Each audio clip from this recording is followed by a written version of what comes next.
أعوذ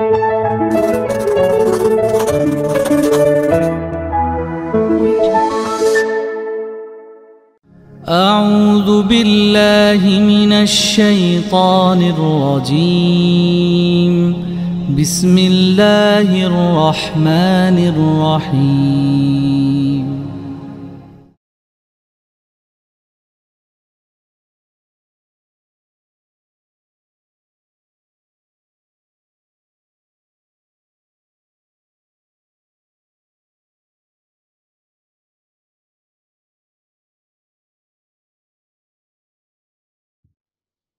Hamdan wa syukran lillah, syadu la ilaha illallah wahdahu la syarikalah, syadu anna Muhammadan abdu rasuluh.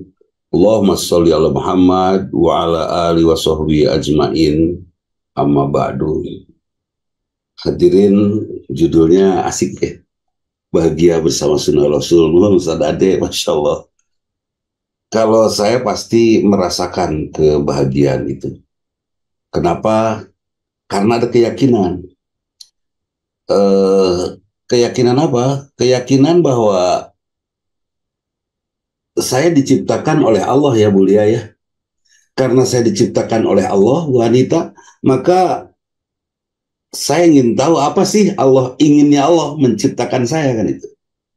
Terus Allah ingin saya ibadah. Oke. Buat apa saya ibadah?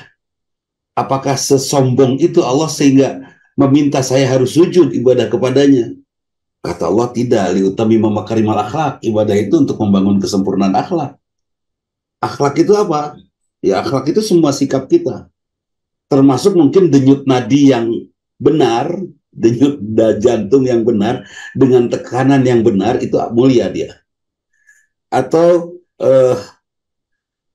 semua gerak organ tubuh kita sesuai dengan kehendak Allah, itu akhlak mulia. Bagian dalam ini versi saya, Ustaz Ade. Saya tidak mengambil dari mana-mana, versi saja. Terus bagaimana supaya detak nadi saya benar? Bagaimana supaya otak saya berjalan benar? Kemudian darah saya mengalir benar sesuai sunnah Rasul. Kalau bahasanya sunnatullah ya. Sesuai dengan sunnatullah, sesuai dengan apa yang diinginkan oleh Allah. Ya, saya tanyalah ibadah yang seperti apa. Toh ibadah itu untuk saya. Allah nggak butuh ibadah saya. Saya tanya kepada Rasul, sujudnya caranya gimana? Pak Wahyudin, rukunya caranya gimana? Kan itu ya. Saya mulai nanya nih kepada Rasul. Dan hanya Rasulullah SAW yang diberitahu oleh Allah bagaimana kita merawat badan jasmani rohani kita.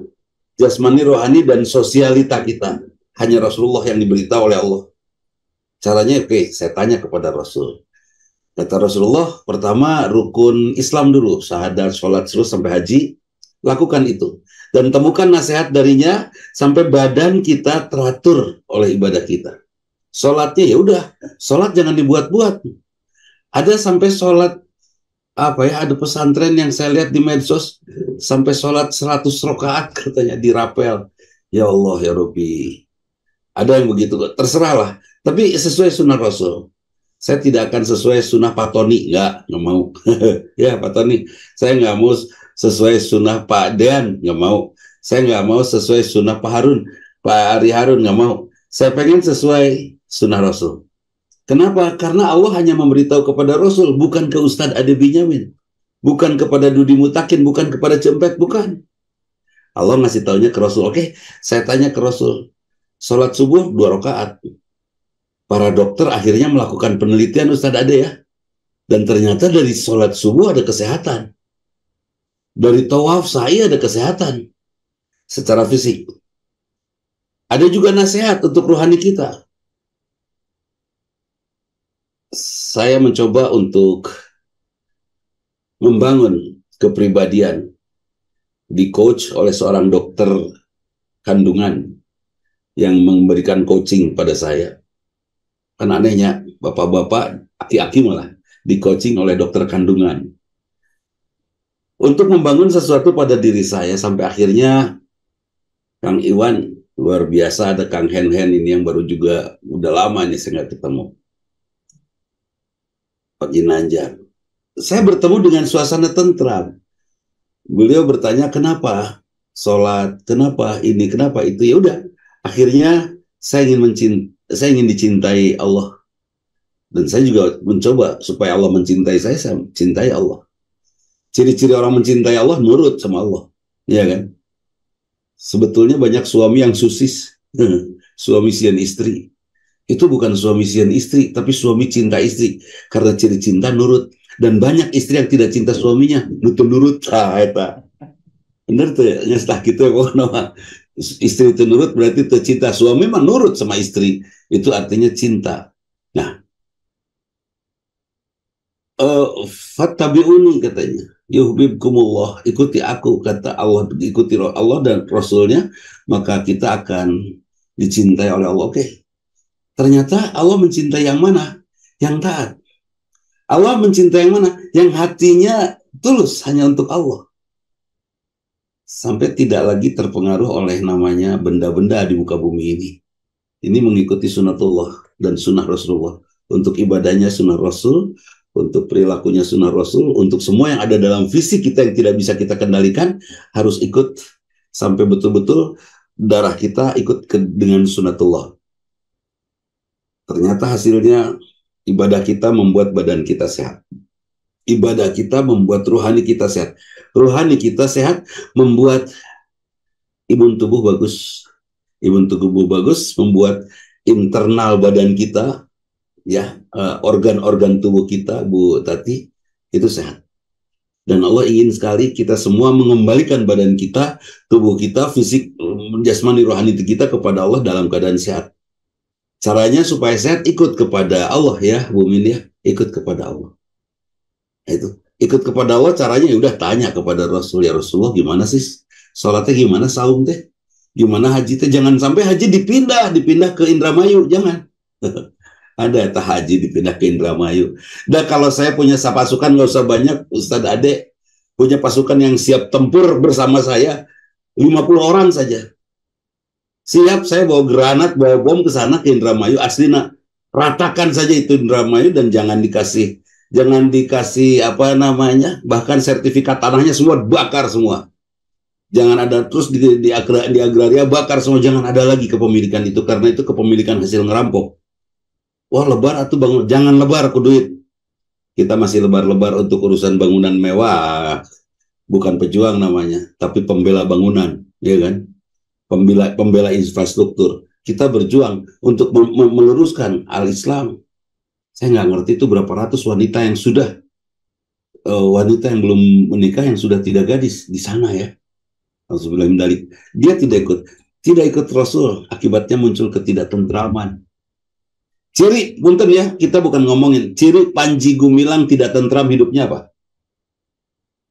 Dia masih sak-sak-sek-sek sama santrinya, bener tuh? Itu cirinya tidak tentram. Ustadz Ade cukup istrinya saja dipoles, diindahkan, dinikmati, disyukuri, itu tentram namanya, ya kan? Kalau jalan-jalan seperti itu sudah tidak tentram. Emang tentram gitu di Az-Zaitun? Enggak lah. Buktinya pimpinannya sendiri melakukan pelecehan, ya kan? Dan kalau tentram tidak akan itu. Kalau laki-laki pelecehan seksual, kalau wanita ketidaktentramannya diukur dengan pelecehan terhadap kemerdekaan laki-laki. Misalnya laki-laki terbebas ya, pulang di waktu, nggak boleh pulang lewat jam sekian. Terus main diatur, nggak boleh main sama si anu kan itu. Itu ciri istri yang tidak. Kalau istri yang tentram, saya yakin dibebaskan itu, mangga we bapak mau kemana juga ke mandinya. Saya bersama Allah kok. Itu istri yang tentram. Jadi di sini kalau ada istri-istri yang masih nyekek suami, belum tentram. Ya, Bu Anita ya. Suami dilarang kemana-mana itu belum tentram, masih diatur-atur. Nah, itu Kang Dean. Jadi setelah bersama sunnah Rasul, kita tentram. Sok da ibu juga kalau mengikuti sunnah Rasul tentram atau tidak akan takut kehilangan suami, karena suami juga tidak akan pergi. Kenapa? Da ibu yang ikut sunnah Rasul, lahir batin ya, fisiknya, ibadahnya ikut sunnah Rasul, internal badannya, organ-organ tubuhnya ikut sunatullah. Itu udah nggak akan kemana-mana tuh. Istri akan makin bercahaya, Bu Mas Sehan. Ketika istri bercahaya, bahagia sekali. Suami kan itu tenang. Kenapa banyak suami yang aneh-aneh? Ya, saya yakin Pak Hari itu suami yang aneh-aneh pasti tidak sesuai sunnah Rasul. Pasti aneh-aneh, iseng gitu ya. Tepugu-pugu, bobogohan, nah itu. Dan itu ya, tidak sesuai sunnah Rasul. Ada dorongan itu, ada godaan setan, ada setan membelokkan kita dari sunnahnya. Jadi kalau saya boleh simpulkan, Ustaz Ade, sementara ini trigger aja. Iya betul, Bulia harus kompak kita membereskan Indramayu. Kita tuh mau ke sana nanti ditewak gitu. Segala mah harus ganti dulu rezim lah. Atau mudah-mudahan rezimnya dapat hidayah gitu ya, itu aja. Eh, Pendeknya, Allah menciptakan saya, kemudian supaya saya ciptaan Allah ini berjalan rapi, sehat, lahir batin, maka Allah tuntun saya dengan Quran. Dan Quran itu disampaikan kepada Rasulullah, hanya kepada Rasulullah Muhammad SAW, tidak kepada yang lain. Boleh saya bertanya ke Ustaz Ade? Boleh. Dan Ustaz Ade akan saya dengar jawabannya kalau sesuai dengan apa yang disarankan, diajarkan oleh Rasulullah. Kalau tidak, nyisi. Kan itu ya, Ustaz Ade ya? Nggak bisa. Kalau nggak ikut Rasul, mau ikut siapa? Kan itu ya. Karena Allah hanya memberitahu kepada Rasul. Kemudian setelah saya ikut Rasul, hasil yang keluar setelah saya ikut Rasul, Rasul apa? Saya berakhlak mulia. Akhlak mulia akan membuat saya berperilaku rapi, berperilaku benar. Kalau berperilaku benar muncul rasa tentram. Ketentraman ini akan menyehatkan saya. Dan insya Allah saya tidak akan kena berbagai penyakit internal fisik saya. Begini, tapi kan masalah darah tinggi, Pak Ustadz, itu mah tergantung kebiasaan makan ya. Kebiasaan makan sehebat apapun kita makan, kalau kita saum Senin Kemis, apalagi saum Daud, aman itu. Mungkin Ustadz Ade Bunyamin tahu persis dan kita semua tahu persis Pak Mansur Surya Negara. Ya, saya ingat satu saat kami berbaris untuk di sebuah hajatan. Beliau ngambil sate 10 tusuk dan di situ ditulis sate kambing. Saya bilang, Pak, itu sate kambing, Pak. Nggak apa-apa. Insya Allah nggak apa-apa. Besok saya buang lagi dengan saum. Karena dari umur 30, beliau melakukan saum Daud. Sehat. Ya kan? Kalau ikut sunnah Rasul, sehat itu. Luar biasa. Saya sendiri tercengang. Jadi mungkin nggak tekanan darah saya tidak normal. Kalau tidurnya sesuai sunnah Rasul, berpikirnya sesuai sunnah Rasul, gaya hidupnya sesuai sunnah Rasul, termasuk yang sesuai sunnah Rasul apa Bumin? Yang sesuai dengan sunnah Rasul. Tidak ikut campur kepada urusan Allah, taeta. Ketika suami ngaco, sebut saja kelakuannya selingkuh lah ya. Itu kan sudah urusan suami dengan hidayah Allah. Tugas istri hanya memberitahu saja. Sayang, ngaco itu bisa dicekek ku Allah. Udah cukup gitu aja. Terserah dia mau berubah, mau tidak, kumhadinya. Terus kalau kita pikirin gimana caranya. Wah, bikin strategi, bahkan pakai CCTV di mobilnya dan lain sebagainya. Capek kita. Itu tidak sesuai sunnah Rasul. Iya kan? Karena kita terlalu banyak ikut campur urusan Allah. Akibatnya kita repot. Tapi Ustadz, saya sudah ikut sesuai sunnah Rasul. Ya, Burin, sesuai sunnah Rasul, saya sudah ikut. Tapi kenapa saya masih miskin saja sementara mereka yang tidak sholat, tidak saum, muslim, tapi kaya raya mereka. Saya bilang kita bukan miskin. Kita bukan miskin, tapi keinginannya berlebih. Iya kan? Nggak ada yang miskin. Saya pakai motor Honda Bebek tahun 82. Yang bekas saya kuliah dulu saya beli dan masih ada, masih hidup. Setiap hari mata saya ngelihat motor, Honda PCX misalnya, yang baru. Oh, saya suka itu. Tiap hari setiap lewat saya kagumin, hebat. Kira-kira saya jadi merasa miskin nggak setelah saya melihat terus motor bagus itu? Ya, saya akan merasa miskin.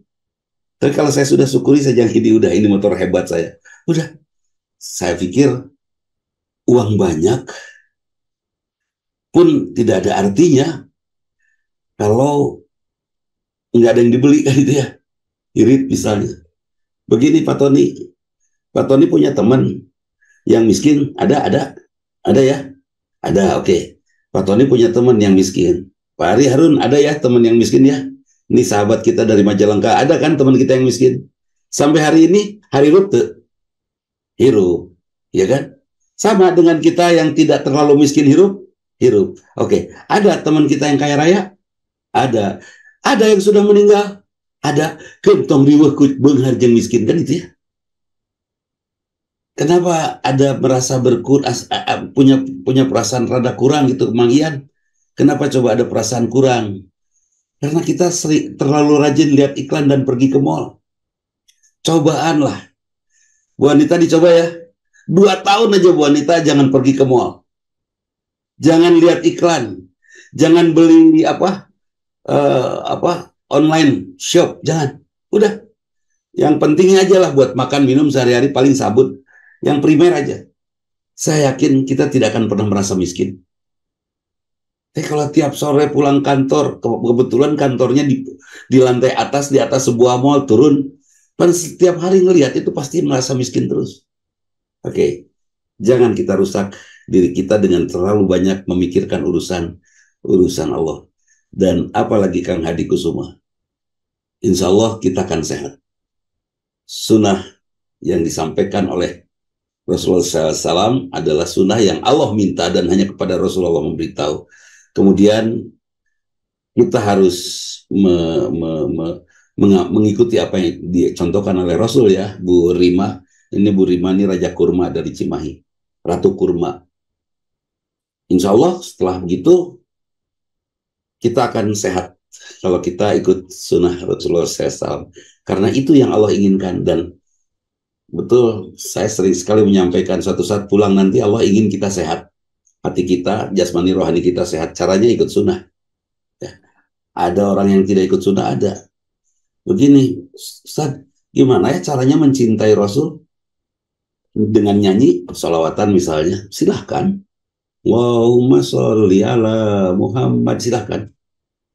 Sholawatan terus silahkan. Mungkin itu cara mengungkap kita. Tapi di samping sholawat yang kita ucapkan, tolong ikut juga terhadap apa yang Rasulullah perjuangkan. Yang Rasulullah perjuangkan apa? Keteladanannya, contoh-contoh ibadahnya. Ayat sholawat, hayo, tapi sholat tidak sesuai dengan yang diinginkan Rasul. Sholawat terus, tapi saum tidak sesuai dengan yang diinginkan Rasul. Ya, sebut saja Bu Nurul Huda. Anak-anak nyebut Bu Nurul cantik-cantik, ibu cantik, ibu cantik. Terus saya dipuji ibu cantik, ibu cantik. Tapi nggak ada satupun dari anak ibu yang nurut sama nasihat ibu. Tuh. Katanya nyebut ibu cantik, tapi kalian kok nggak nurut sama ibu? Kan itu. Ada yang nggak pernah nyebut cantik, tapi nurut gitu. Nggak ada yang tidak pernah nyebut gagah, tampan ke bapaknya, Pak Aus, tapi nurut. Saya pikir anak yang nurut ini yang asik. Ibu jangan nyebut cinta deh sama bapak kalau nggak nurut. Nggak usah nyebut cinta, tapi nurut terus. Saya pikir suami akan bahagia, ya kan?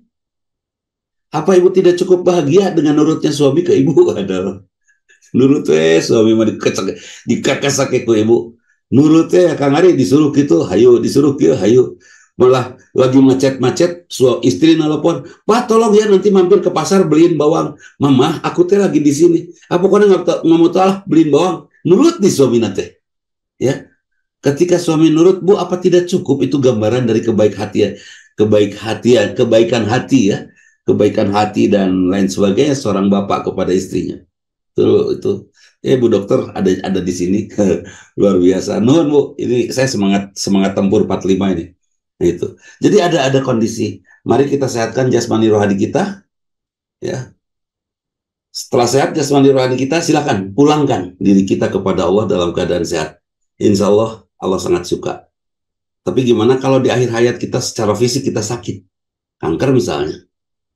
Apakah Allah ridho? Itu Allah yang memberi. Jangan dipikirin. Yang penting kita sudah berusaha sesuai sunnah Rasul, menjaga sunnah Rasul, insya Allah sehat lahir batin kita. Terus ternyata sakit. Ya, itu nggak ada sakit yang kalau memang kita sudah sesuai sunnah Rasul, sakit yang diundang tuh nggak ada. Yang ada yang sakit yang tidak sesuai sunnah Rasul itu sakitnya diundang. Misalnya saya pemarah jadi darah tinggi misalnya, terus saya sepanang aja terus melihat kodok amok, melihat ayam masuk rumah marah. Padahal kan gampang kan, ayam masuk rumah tutup aja pintunya terus antepkan weh, siapkan peso beres kan, nggak usah harus ribut. pencit nusaha eta da lebet ka bumi kan itu. Jadi ketidaksehatan yang kita undang itu karena kita terlalu banyak ikut campur urusan Allah, termasuk marah. Ya, saya sesudah ini saya akan broadcast tentang seringkali kita memarahi anak kita karena kita menganggap diri kita raja. Oh, untuk anak kita. Ternyata Bu Dokter hasil obrolan. Kita hanya selama ini kan kita nganggap bahwa ibadah itu ya sholat, saum, ya kan? Cara tidur Kang Hadi, cara duduk Rasulullah, cara minum dan lain sebagainya. Saya pikir perlu juga ya dalam sirah nabawiyah dari hal-hal yang sangat praktis keseharian. Karena ingin sehat, Rasulullah juga Ustadz kan pernah sakit. Rasulullah pernah sakit bukan berarti tidak dilindungi oleh Allah, saudara. Rada nantang ya. Rasulullah pernah sakit itu karena Allah sedang menunjukkan bahwa Rasulullah teh manusia. Itu dia kan manusia. Terus pernah sakit. Kemudian Rasulullah pernah berhutang. Bukan.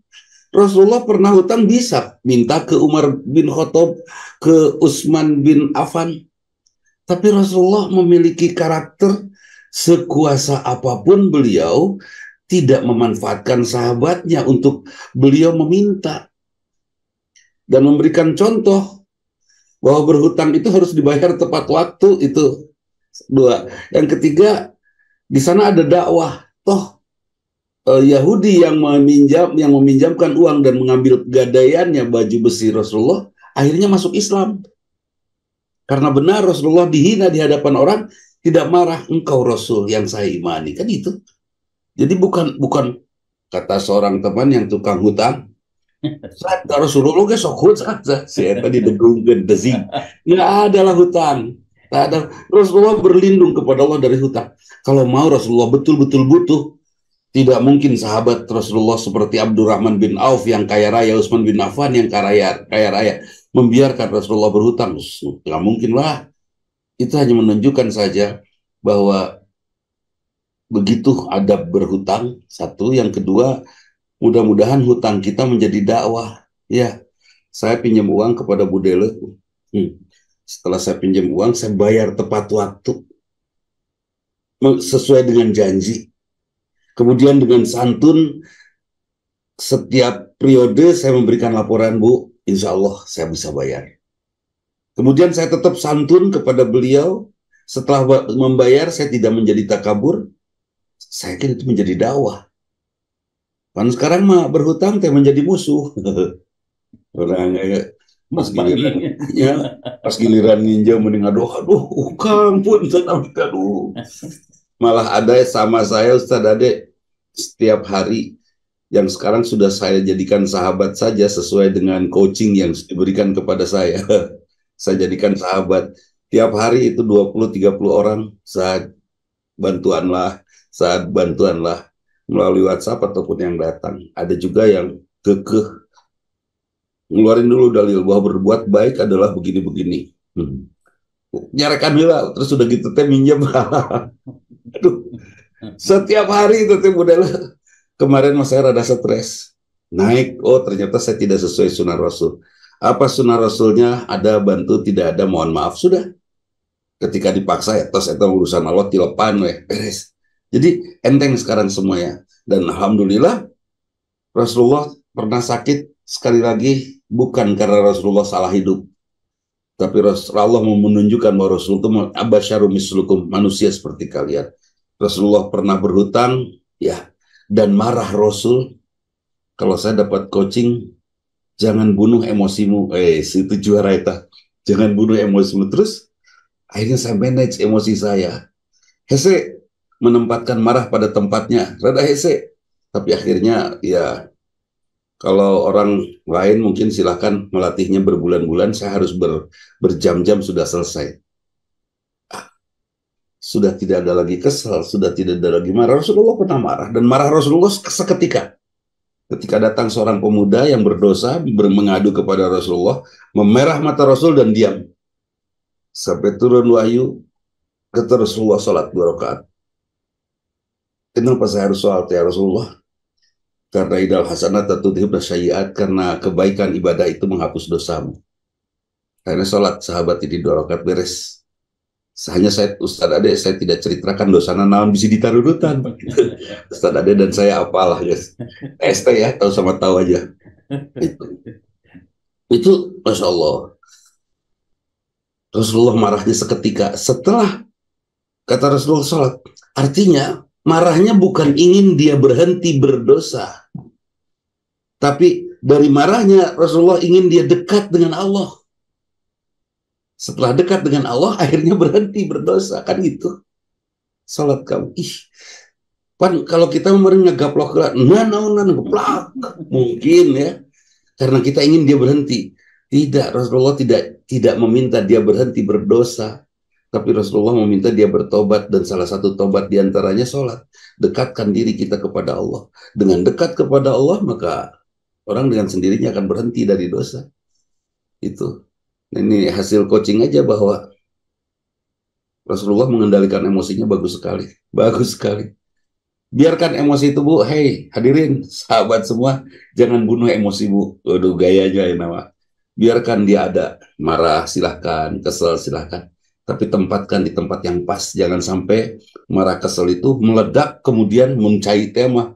Lu biar kemana aja, akhirnya nggak terkendali, akhirnya banjir. Kita kendalikan. Air itu harus tetap ada. Citarum itu banjir kalau dibiarin. Gubernur waktu itu meluruskan Citarum kan, akhirnya terkendali dengan baik. Citarum tidak banjir lagi kan di sekitar Bale Endah ya, sekitar Dayakolot. Dulu mah jadi candaan saya. Katanya di surga itu ada sungai yang mengalir tajri min tahtihal anhar khalidina fiha. Orang Dayakolot nggak mau ke surga. Kunaon? Sungai deui banjir deui ya. Atau di surga teke banjir sih Dayakolot. Aduh, kita menyamakan surga dengan Dayakolot. Bahaya.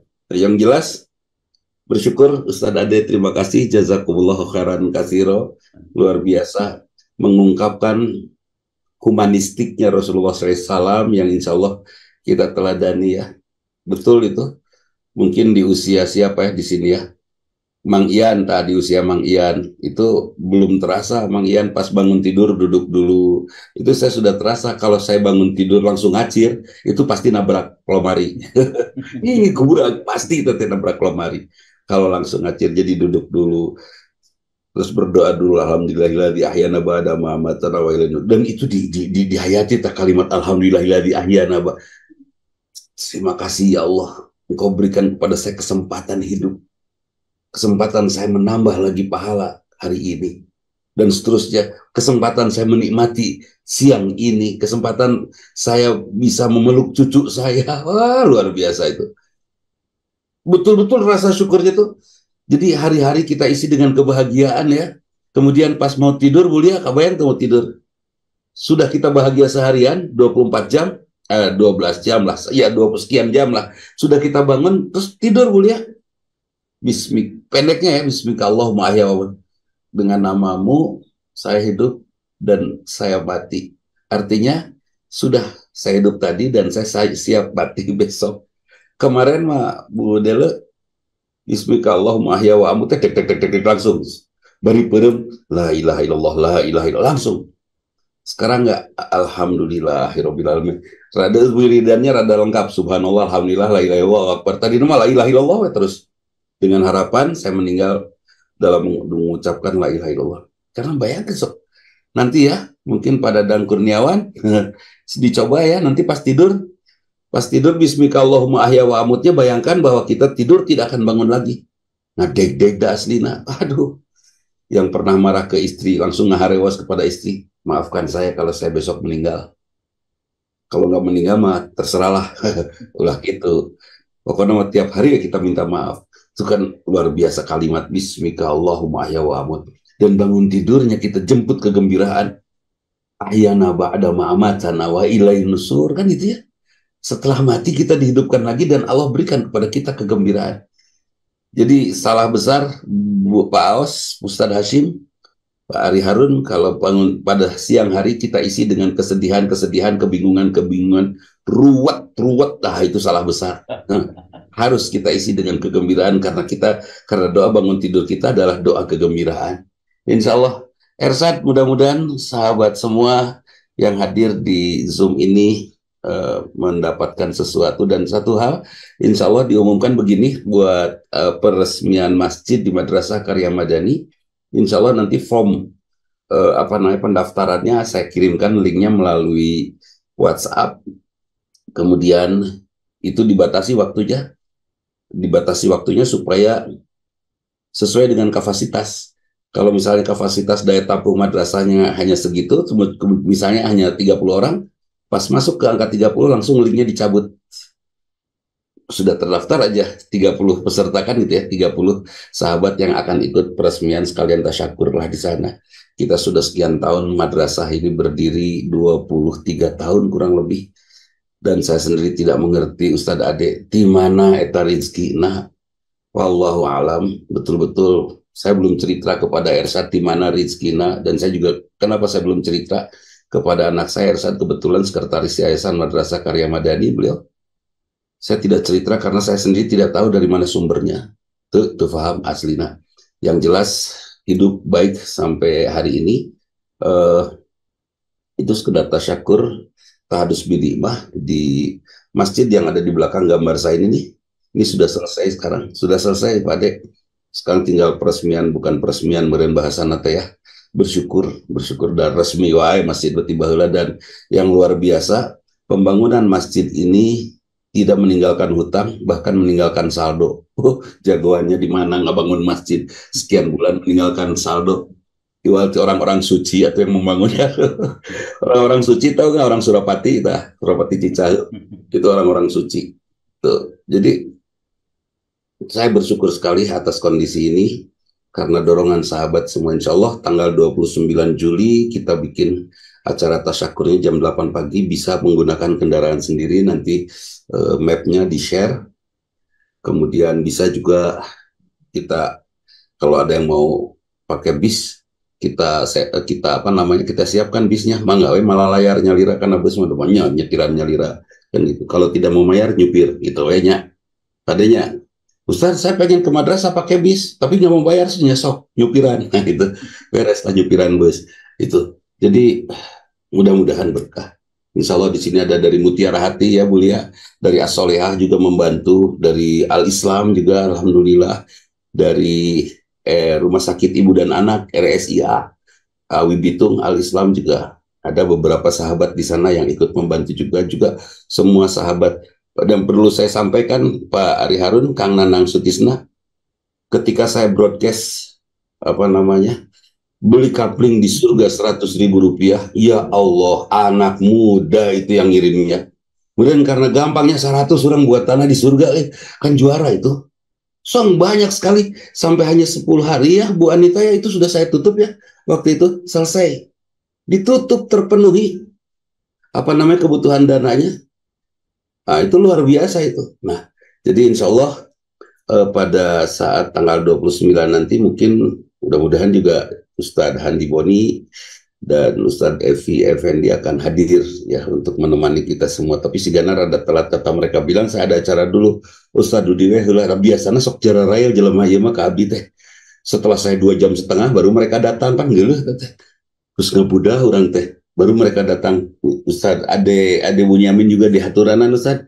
Kanggo sumping di noktos. Kang Nanang omat, pensiun orang teh harus hadir. Awasnya untuk hadir Kang Nanang Sutisna cekek pokoknya mah. Itu ya. Ini mudah-mudahan berkah, mudah-mudahan Allah ridho kepada kita. Hatur nuhun atas kebersamaannya. 2 tahun bersama di ruangan Zoom kita ini. Dan menurut saya ini rekor yang cukup baik. Jarang-jarang umumnya Zoom udah pada bubar ya. Dan Ustadz Hasim untuk Zoom Selasa sore belum bisa dimulai ini karena memang sore-sore itu ternyata pengganggu. Ada aja tiba-tiba lagi gini, tiba-tiba ada partisipan dengan video pornonya. Aduh, jadi saya tidak berani Ustadz Hasim. Mohon maaf lahir batin Ustadz. Insya Allah kalau sudah terkendali dengan tertangani dengan baik, insya Allah akan kita jalankan lagi tahsin di Selasa sore setiap minggunya. Sakitu Ersad, mangga.